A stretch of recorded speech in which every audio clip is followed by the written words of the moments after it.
Presiden Korea Selatan Lee Jae-myung mengadakan kunjungan ke Amerika Serikat untuk pertama kalinya sejak dilantik pada 4 Juni 2025 lalu. Perjanjian tersebut juga menyebut Korea Selatan terkena pemberlakuan tarif resiprokal sebesar 15% oleh Amerika Serikat.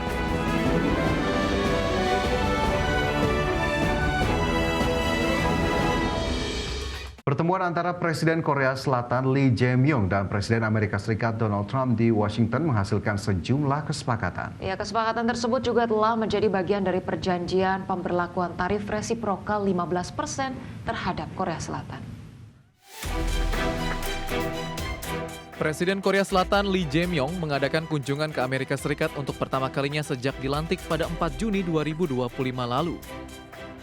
Pertemuan langsung antara Lee dan Presiden Amerika Serikat Donald Trump menghasilkan sejumlah kesepakatan bisnis skala besar, termasuk kontrak antara produsen pesawat Boeing dan GE Aerospace senilai 50 miliar dolar Amerika. Kesepakatan tersebut menegaskan kelanjutan perjanjian dagang antara Amerika Serikat dengan Korea. Perjanjian tersebut juga menyebut Korea Selatan terkena pemberlakuan tarif resiprokal sebesar 15% oleh Amerika Serikat. Kesepakatan ini memungkinkan Korea Selatan terhindar dari tarif 25% yang sebelumnya sempat diancam Trump. Dan meski Presiden Lee melakukan berbagai upaya lobby dan Trump sebelumnya menuding Korea Selatan memberlakukan tarif lebih tidak adil dibandingkan China, namun ketentuan tarif 15% tersebut tetap berlaku. Dalam perjanjian langsung antara kedua pemimpin negara ini, maskapai Korean Airlines sepakat untuk memesan lebih dari 100 unit pesawat produksi Boeing senilai 36,2 miliar dolar Amerika. Korean Airlines juga menekan kesepakatan dengan GE Aerospace untuk pasokan mesin dan layanan perawatan senilai 13,7 miliar dolar Amerika. Selain itu, industri pelayaran, energi, dan transportasi Amerika Serikat juga akan terdongkrak oleh rencana investasi tambahan dari pihak Korea Selatan. Berbagai sumber IDX Channel. Pemirsa, kita ke informasi mancanegara. Militer Israel pada Senin kemarin menyerang rumah sakit Nasser di wilayah Gaza dan menyebabkan 20 orang tewas, termasuk 5 orang jurnalis. Ya, serangan tersebut pun menuai kecaman dari dunia internasional. Israel menghadapi gelombang kecaman dunia internasional setelah melancarkan serangan beruntun di rumah sakit Nasser di wilayah Khan Younis, Gaza.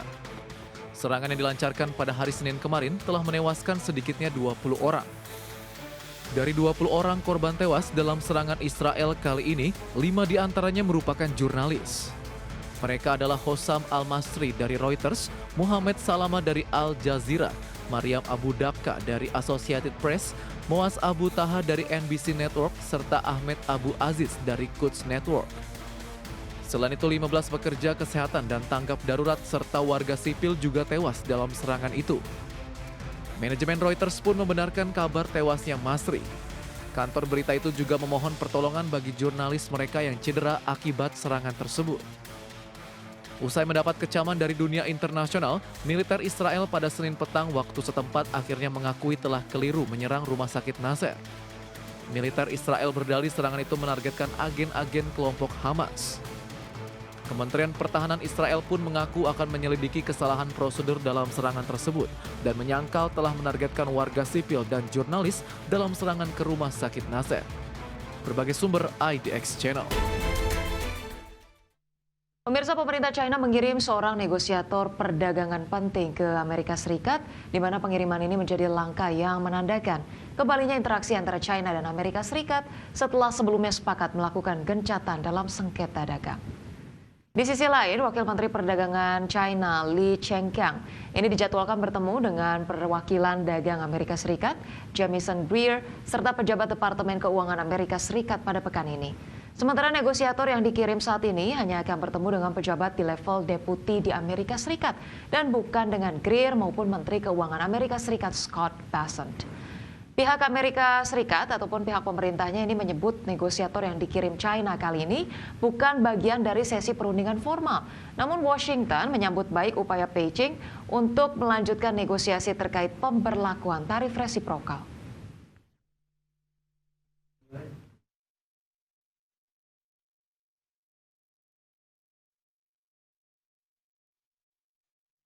Pemirsa, guna menekan harga beras di pasaran, pemerintah akan terus melakukan operasi pasar besar-besaran hingga Desember 2025. Ya, saat ini pemerintah telah menyalurkan 6.000 ton beras SPHP per hari dan akan meningkat hingga 10.000 ton per hari. Pemerintah akan terus melakukan operasi pasar besar-besar hingga Desember 2025 guna menekan harga beras di pasaran. Menurut Menteri Pertanian Amran Sulaiman, untuk menstabilkan harga beras, pemerintah menargetkan penyaluran beras SPHP sebanyak 1,3 juta ton. Mentan menyebut dalam operasi pasar harian, pemerintah telah menyalurkan 6.000 ton beras SPHP per hari dan akan meningkat hingga 10.000 ton per hari. Amran Sulaiman mengklaim operasi pasar yang digelontorkan pemerintah membuat harga beras di lapangan saat ini mulai berangsur turun. Beras yang kita siapkan SPHP adalah sebanyak 1,3 juta ton sampai Desember. Kita target insya Allah ke depan harga beras berangsur-angsur turun. Hari ini per harian kita sudah mencapai 6.000 ton per hari. Target kita berikutnya adalah 7.000 dan akan mencapai 10.000 ton per hari ke depan. Mentan memastikan saat ini cadangan beras pemerintah mencapai 3,9 juta ton. Angka tersebut diakui mencukupi untuk memenuhi kebutuhan hingga akhir tahun. Jakarta, Tim Liputan IDX Channel. Pemirsa, Menko Bidang Pangan Zulkifli Hasan mengaku gelaran operasi pasar untuk menyalurkan beras SPHP yang saat ini baru mencapai 6.000 ton per hari masih sangat rendah. Zulhas memastikan akan mendorong distribusi penyaluran beras SPHP hingga mencapai 30.000 ton per hari. Sehingga target 1,3 juta ton di akhir tahun bisa tercapai. Zulhas berharap penyaluran beras SPHP mampu menekan harga beras di pasar yang masih sangat tinggi. Kemudian SPHP yang 1,3 juta memang masih kecil. Satu hari rata-rata baru 6.000 ton ya. Target kita 30.000 ton satu hari. Sehingga dalam tempo 1-2 bulan bisa selesai, sehingga di mana-mana nanti pasar akan dibanjiri SPHP. Kalau ada kenaikan, otomatis kalau SPHP turun. Pemirsa, Guru Besar IPB Dwi Andreas Santosa memproyeksi pasokan beras nasional sepanjang tahun ini tidak akan lebih baik dari sebelumnya. Selain itu, tren kenaikan harga beras yang terjadi lantaran dari faktor produksi. Ia menjelaskan dengan proyeksi kenaikan produksi beras 2025 hanya 5% dari tahun lalu, maka stok beras beredar tahun ini hanya berkisar 33,9 juta ton.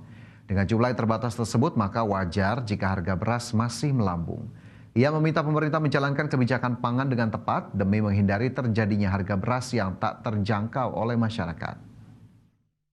Tapi tahun ini, kalau perhitungan saya yang betul, maka ketersediaan beras untuk konsumsi tahun ini terendah selama 3 tahun terakhir, menjadi hanya 33,9 juta ton.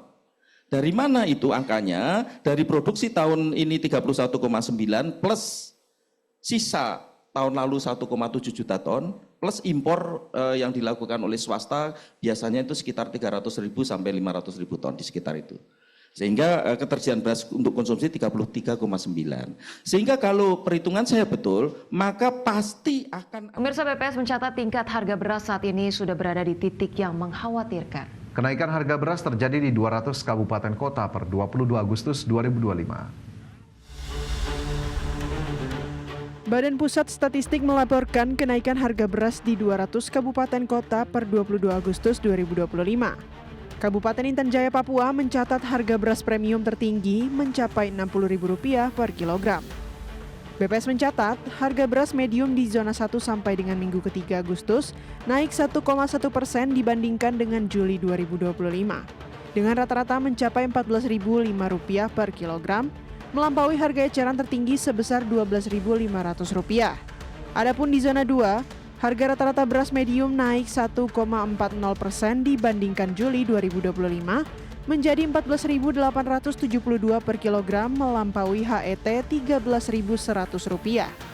Dan harga beras medium di zona 3 naik 1,09% dibanding Juli 2025 dengan rata-rata Rp18.899 per kilogram atau di atas HET Rp13.500. BPS mencatat tingkat harga beras saat ini sudah berada di titik yang mengkhawatirkan. Jakarta, Tim Liputan IDX Channel.